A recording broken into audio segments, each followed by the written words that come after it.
हाँ जी।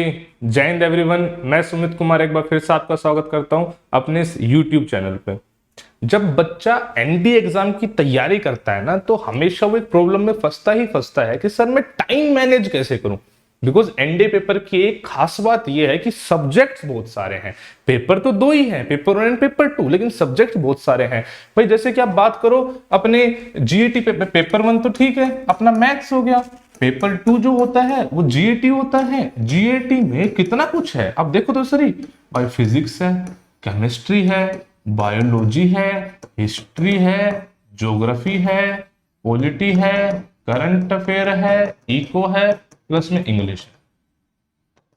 मेरी बात समझ रहे हो? इतने सारे सब्जेक्ट और सबके पिताजी तो है ही मैथ्स। इतने सारे सब्जेक्ट को बच्चा मैनेज कैसे करे, किस सब्जेक्ट को कितना टाइम दे। सबसे बड़ा इशू यहीं पर आता है कि कहां पे क्या करे भाई, टाइम कितना दे। अगर मैथ को छोड़ देगा तो मैथ बुरा मान जाएगी और आप इंडिविजुअल कट ऑफ भी क्लियर नहीं कर पाओगे। जीएटी को छोड़ देगा तो भाई साहब आप इंडिविजुअल कट ऑफ कर ली बाई चांस क्लियर, तो मेरिट में नहीं आ पाओगे या ओवरऑल कट ऑफ में नहीं आ पाओगे। तो इस सब की मतलब जड़ है कि सर प्रॉपर टाइम मैनेजमेंट नहीं हो पाता है कि किस सब्जेक्ट को कितना टाइम दिया जाए। तो आज हम इस चीज पे डिस्कस करने वाले हैं कि बच्चे आपको किस सब्जेक्ट में कितना टाइम देना चाहिए। सबसे पहले अब बात करते हैं कि आपको स्टार्ट कैसे करना चाहिए। स्टार्ट आपको खुद को सेल्फ असेसमेंट करनी है बच्चे आपको। मैं आपको नहीं बताऊंगा कि आप किस सब्जेक्ट में अच्छे हो, ये आप अपने आप को खुद जज करोगे। ये कैसे करोगे? Previous year paper उठाओगे।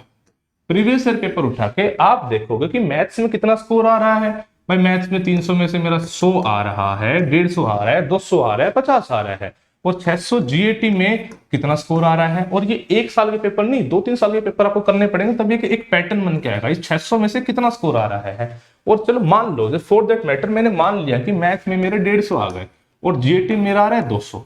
ठीक है, अब कहां पे इंप्रूवमेंट करना इजी है। जैसे मान लो मुझे लगता है पर्सनली अगर सिचुएशन ऐसी है तो यहां पे इंप्रूवमेंट के चांसेस ज्यादा है। अब आप सब्जेक्ट वाइज एनालिसिस करो कि भाई साहब अगर इंग्लिश में मेरे कितने आ रहे थे, अगर इंग्लिश में पढ़ूं तो कितना और कर सकता हूं, जीएस के किस सब्जेक्ट में कितने स्कोर और किया जा सकता है, फिजिक्स में कितना स्कोर और किया जा सकता है। एक बात मैंने हमेशा ही बोली है कि एनडीए के पेपर में जो बच्चा कंप्लीट सिलेबस एक बार गो थ्रू कर गया, मैं ये नहीं कह रहा कंप्लीट सिलेबस याद होना चाहिए, बट कंप्लीट सिलेबस जो बच्चा एक बार गो थ्रू कर गया उसका पेपर कभी नहीं रुका है। बिकॉज आसान क्वेश्चन आएगा, आर्ट से आसान क्वेश्चन का फिजिक्स से कभी नहीं छूटेगा। तो आप सबसे पहले अपने आप को जज कर लो कि किस सब्जेक्ट में आपको नीड है, उसके हिसाब से टाइम दो। जिसका बच्चे का मैथ वीक है, उसके पास कोई सॉल्यूशन है नहीं, सबसे पहले उसको मैथ्स पे काम करना ही पड़ेगा, एटलीस्ट इतना कि 25 से 30% वो स्कोर कर पाए मैथ में। बिकॉज अगर ये भी नहीं हुआ तो बच्चे पेपर चेक ही नहीं होगा। ठीक है, उसके बाद अब देखना है कि आपको टोटल कितना करना है जीएटी में। खुद ही प्रीवियस ईयर पेपर्स को एनालाइज करो और एक सिस्टम बनाओ कि भाई इसी सब्जेक्ट में मुझे इतना इतना टाइम देना पड़ेगा।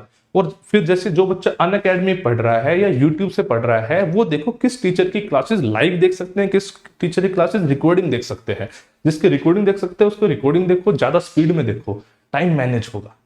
ठीक है, अच्छा स्केड्यूल की बात करें, कोई बच्चा सुबह जल्दी उठता है, कोई बच्चा रात को लेट तक पढ़ता है, दोनों ही ओके है, कोई दिक्कत वाली बात नहीं है।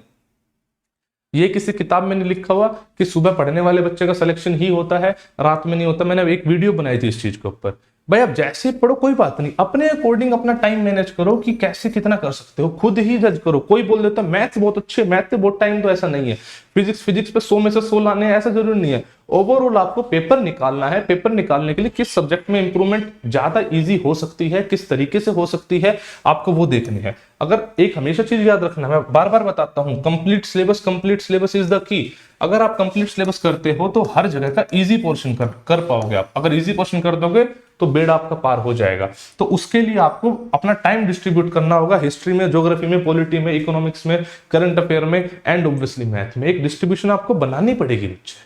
बहुत बच्चा इसमें ऐसा हो सकता है जो बच्चा साइंस बैकग्राउंड से है, बहुत बच्चा ऐसा हो सकता है जो आईआईटी की तैयारी कर रहा होगा। जो आईआईटी की तैयारी कर रहा होगा उसकी मैथ, फिजिक्स, केमिस्ट्री बहुत अच्छी है, तो अपना जो टाइम देना है उसको वो जीएस पे दे। कोई बच्चा ऐसा है जो नॉन मैथ बैकग्राउंड से है तो उसको मैथ पे ज्यादा टाइम देना पड़ेगा।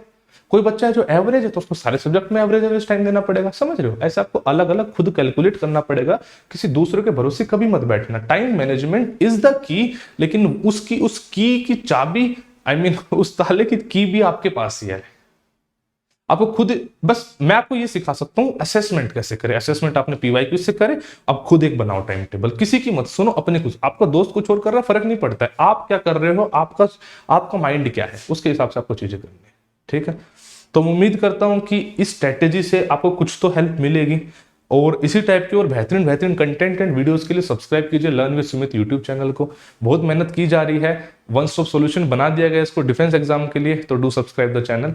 जल्दी मिलते हैं आपसे किसी नेक्स्ट वीडियो में इसी किसी बेहतरीन स्ट्रेटेजी के साथ। तब तक अपना ध्यान रखें। जय हिंद, जय भारत।